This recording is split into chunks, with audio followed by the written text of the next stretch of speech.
Hello बच्चों, आंकिक प्रश्नों पर आते हैं विद्युत क्षेत्र की तीव्रता के। पहला प्रश्न है 0.15 माइक्रोकूलाम आवेश को विद्युत क्षेत्र में किसी बिंदु पर रखने पर उस आवेश पर 0.225 न्यूटन विद्युत बल लगे तो उस बिंदु पर विद्युत क्षेत्र की तीव्रता का मान क्या रहा होगा। दो चीजें दी हुई हैं, आवेश की मात्रा कितनी है 0.15 माइक्रोकूलाम आवेश, और विद्युत क्षेत्र में रखने पर उस पर बल कितना लग रहा है 0.225 न्यूटन का। निकालना क्या है, उस बिंदु पर विद्युत क्षेत्र की तीव्रता की गणना करनी है। परिभाषा से हम लोग इसके सीधे सूत्र में रख लेंगे। प्रश्न में मालूम क्या है, एक तो आवेश की मात्रा मालूम है Q 0.15 माइक्रोकूलाम, या SI मात्रकों में बदल लेंगे। पहले तो इसके गुणांक 1 से छोटा है तो इसको 1 से 10 के बीच में करेंगे, तो दशमलव के एक अंक को आगे दाहिनी तरफ खिसकाएंगे तो 1.5 × 10⁻⁻1 माइक्रोकूलाम। फिर माइक्रो का मतलब 10⁻⁻6, तो इस तरह से इसका आवेश का मान 1.5 × 10⁻⁷ कूलाम। बल का मान 0.225 न्यूटन। उसी तरह दशमलव का अंक अगर एक आगे खिसकाएंगे तो 2.25 × 10⁻⁻1 न्यूटन। विद्युत क्षेत्र की तीव्रता E की गणना करनी है।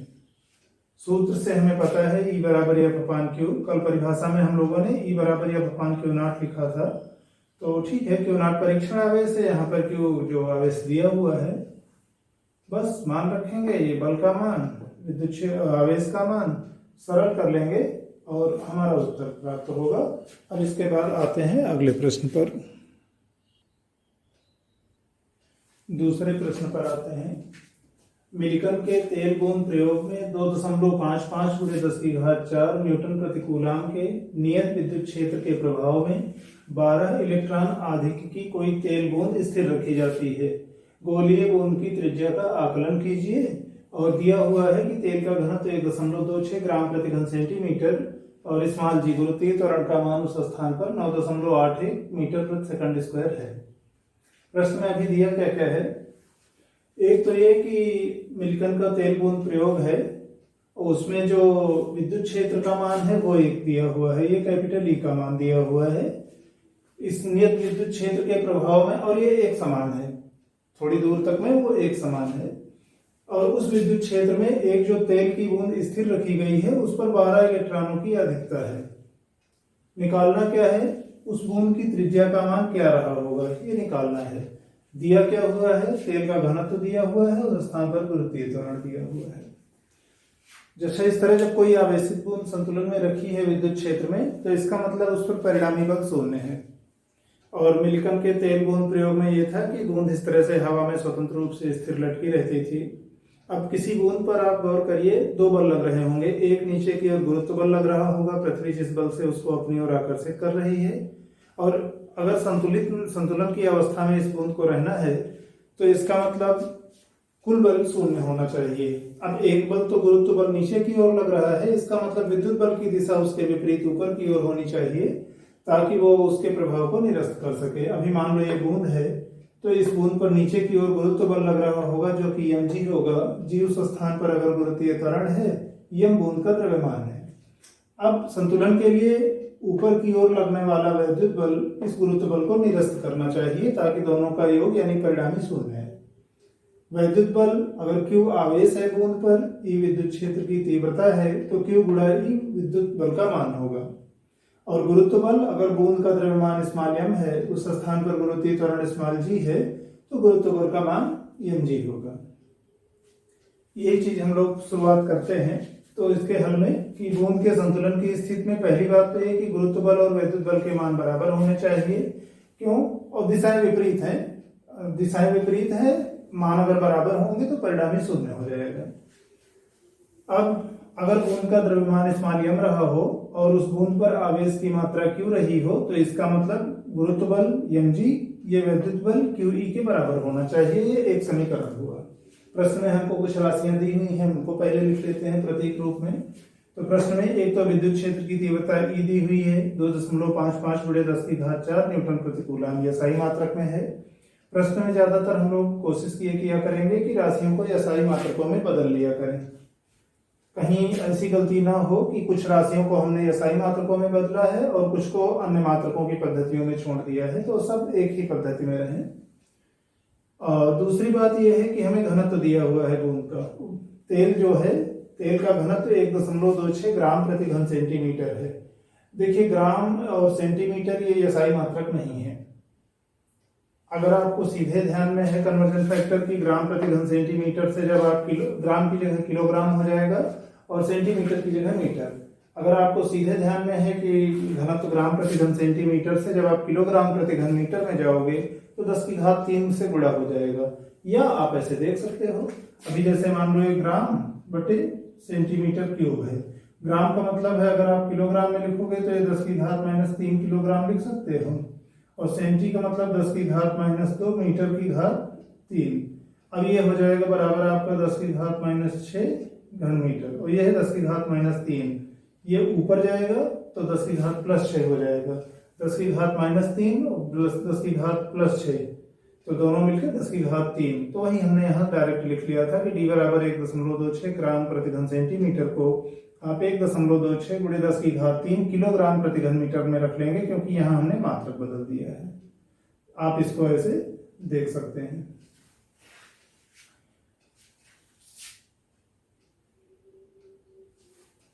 अच्छा, दूसरी बात यह कि बूंद पर कितने इलेक्ट्रॉनों की अधिकता है वो मालूम है कि उस पर 12 इलेक्ट्रॉनों की अधिकता है। हम लोगों ने इसके पहले आवेश का क्वांटमीकरण पढ़ा था, तो वहां यह था कि किसी वस्तु पर आवेश की मात्रा स्मॉल क्यू इस प्रकार होगी कि क्यू बराबर यानी जहां पर n स्थानांतरित इलेक्ट्रॉनों की संख्या है और स्मॉल ई मूल आवेश है, फंडामेंटल चार्ज या एलिमेंट्री चार्ज, तो वहां से हम बूंद पर आवेश का परिमाण निकाल सकते हैं। दिशा की अभी हम लोग चिंता नहीं करेंगे, तो प्लस या नहीं होगा कि माइनस या नहीं होगा उसका ध्यान नहीं देना है। दिशा वाला हमने अलग से समझ लिया है कि गुरुत्व बल नीचे की ओर लग रहा था, विद्युत बल ऊपर की ओर लग रहा है, दोनों की। तो विद्युत बल की दिशा निश्चित रूप से ऊपर की ओर रही होगी बूंद को संतुलित करने के लिए, तो हमें केवल क्यू का परिमाण चाहिए, आवेश की मात्रा चाहिए। अब 12 इलेक्ट्रॉनों की अधिकता है, स्थानांतरित इलेक्ट्रॉनों की संख्या 12 है। वैसे तो ऋणावेश होगा, लेकिन परिमाण कहें अगर तो 12 स्थानांतरित इलेक्ट्रॉनों की संख्या और क्यू बराबर यानी हमने 12 रख दिए। और ई का मान ठीक है, हम लोग जानते हैं 1.6 गुणे 10⁻−19 कूलम। तो यहां से आप उस बूंद पर आवेश का मान लिख सकते हो 12 ही, यानी 12 गुणे इतना। अच्छा, बूंद की हमें निकालनी है त्रिज्या।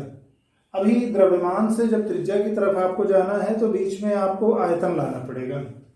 देखिए, घनत्व की परिभाषा हम लोग जानते हैं कि घनत्व बराबर द्रव्यमान बटे आयतन।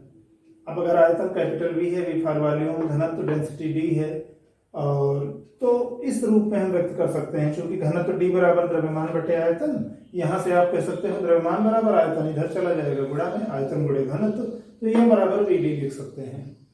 बूंद गोलाकार है, गोलीय बूंद लिखा है। वैसे भी अगर ना भी गोलीय कहा गया होता तो छोटे आकार की बूंद है, गोलाकार मान के चलेंगे। अगर बूंद की त्रिज्या स्मॉल आर रही हो तो आप गोले का आयतन का सूत्र जानते हो कि आर त्रिज्या के गोले का आयतन 4/3 पाई आर क्यूब होता है। इसका मतलब इस m बराबर वी डी में v यानी जो कि गोले का आयतन है, गोली का बूंद का आयतन है, उसको आप 4/3 पाई आर क्यूब लिख सकते हो, जहां पर r उस गोली की या बूंद की त्रिज्या है, और हमें बूंद की त्रिज्या ही निकालनी है।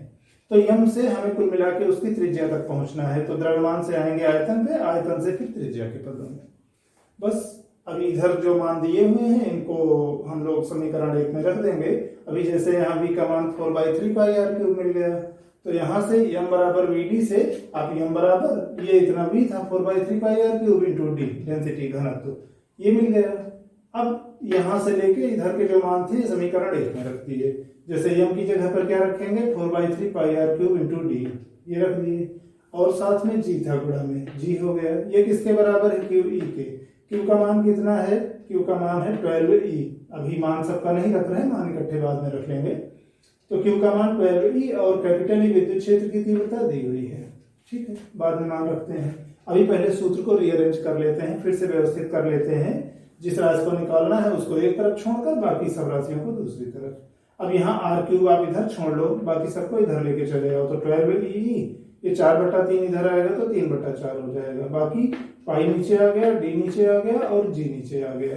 सरल कर लिए, 4×3 12, 3 × 3 9, 9e कैपिटल ई अपान पाई डी जी, ये आर क्यूब का मान है, यानी अगर इसका हम घनमूल ले लें तो ये आर बराबर जो ये मान था इसकी घात 1/3। अब आप सबके मान रख दो। 9 ई का मतलब मूल आवेश 1.6 × 10⁻⁻19 कूलम। कैपिटल ई विद्युत क्षेत्र की तीव्रता दी हुई है 2.55 × 10⁴। पाई का मान 3.14 रख दिए। डी घनत्व तो है, वो भी प्रश्न में दिया था, हमने उसको एसआई मात्रकों में भी बदल लिया था, तो 1.6 × 10⁻³ और इस मान जी, ठीक है। इसको बाद में अपना सरल करेंगे। ये 10⁻⁻, अच्छा, जब घनमूल निकालना है तो कोशिश ये करेंगे कि उसकी जो घात आए वो 3 का कोई पूर्ण गुणज हो, तो आसानी रहेगी उससे। बाकी गुणांक को आप अलग कर लो, निकाल लेंगे घनमूल। तो यहाँ से कुल मिला के सरल करने पे 0.981 × 10⁻⁻6 मीटर, और अगर हम इस गुणांक को 1 से बड़ा करना चाहें तो दशमलव को 1 अंक आगे खिसका देंगे, तो 9.81 × 10⁻⁷ मीटर बूंद की त्रिज्या होगी इस प्रश्न में। फिर इसके बाद आते हैं अगले प्रश्न पर। तीसरे प्रश्न पर आते हैं। एक लोलक के गोलक का द्रव्यमान 8 मिलीग्राम तथा उस पर आवेश 3.92 नैनो कूलम है। यह 2 × 10⁴ वोल्ट प्रति मीटर के समरूपी क्षैतिज विद्युत क्षेत्र में ऊर्ध्वाधर से थीटा कोण पर संतुलन की अवस्था में है। थीटा का मान क्या होगा? देखो दिया क्या हुआ है, एक सरल लोलक है, सरल लोलक का द्रव्यमान दिया हुआ है 8 मिलीग्राम, ये द्रव्यमान है, और उस पर आवेश की मात्रा 3.92 नैनो कूलम है, ये मालूम है। विद्युत क्षेत्र की तीव्रता ये मालूम है, और ये पता है कि समरूपी का मतलब ये एक समान है, क्षैतिज दिशा में कार्यरत है। और ऐसा होने पर जो लोलक था सरल लोलक का, वो उसकी डोरी ऊर्ध्वाधर से थीटा कोण पर संतुलन की अवस्था में थी। थीटा का मान निकालना है। चित्र पहले बना लेते हैं। मान लेते हैं ये एक लोलक है, यहाँ ये स्थिर बिंदु से बंधा हुआ है, ये लटक रहा है। इसकी जो गोलक सामान्य अवस्था में जब कोई बल नहीं लग रहे होंगे तो साम्य अवस्था में इस तरह रहता है ऊर्ध्वाधर। अच्छा, अभी क्या पता है, एक तो क्षैतिज दिशा में, इस दिशा में हमारे विद्युत क्षेत्र की दिशा है। गोलक है, इस पर कुछ द्रव्यमान है, इस पर कुछ आवेश है। आवेश है तो आवेश और विद्युत क्षेत्र के नाते उस पर बल लगेगा, तो बल के कारण ये गोलक थोड़ा सा आगे की ओर विस्थापित होगा, थोड़ा आगे खिसकेगा, यानी ऊर्ध्वाधर से कुछ कोण पर घूमेगा। मान लेते हैं थीटा कोण पर जब इस स्थिति में है तो गोलक संतुलन की अवस्था में है। गोलक डोरी में तनाव कैपिटल टी है। अब हम लोग बलों के संतुलन के लिए देखते हैं कि ये गोलक संतुलन में तब होगा जब उस स्थान पर परिणामी बल शून्य हो। वहां पर लगने वाले सारे बलों के बारे में बात कर लेते हैं। पहली बात तो जब गोलक है तो गोलक का द्रव्यमान है और गुरुत्वीय त्वरण में है तो उसका भार होगा।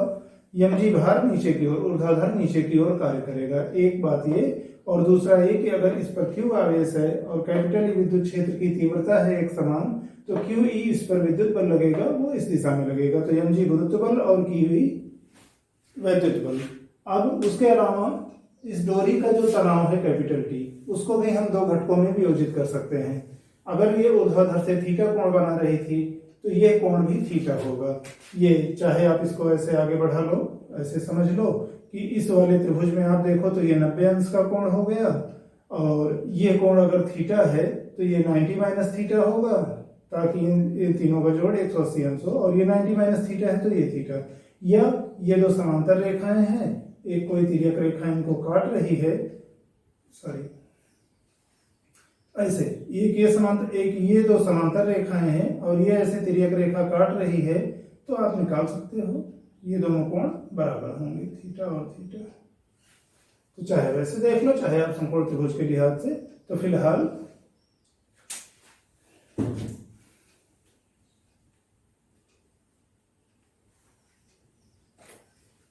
अब इस तनाव को, ये कोण थीटा है, इस दिशा में घटक टी cos थीटा होगा, और ये 90 माइनस थीटा वाला है, इधर टी sin थीटा घटक होगा। संतुलन के लिए क्या करेंगे, क्षैतिज घटक और ऊर्ध्व घटक दोनों एक दूसरे को, मतलब दोनों का मान शून्य होना चाहिए। क्षैतिज घटक शून्य कब होगा, जब टी sin थीटा जो इधर की ओर काम कर रहा है इसका मान QE के बराबर हो, और ऊर्ध्व घटक कब शून्य होगा, जब इस गोलक का भार mg t cos थीटा से संतुलित होगा।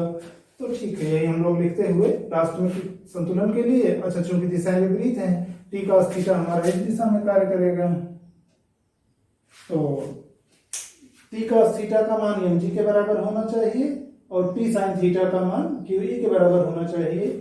यहाँ डोरी में तनाव t है। अच्छा, भाग दे देते हैं दोनों को, t sin theta upon t cos theta कर देते हैं, तो t sin theta upon t cos theta, t और t कट जाएगा, बचेगा sin theta upon cos theta यानी tan थीटा, और इनका मान कितना था, t sin थीटा था qe और t cos थीटा था mg। मान रखे।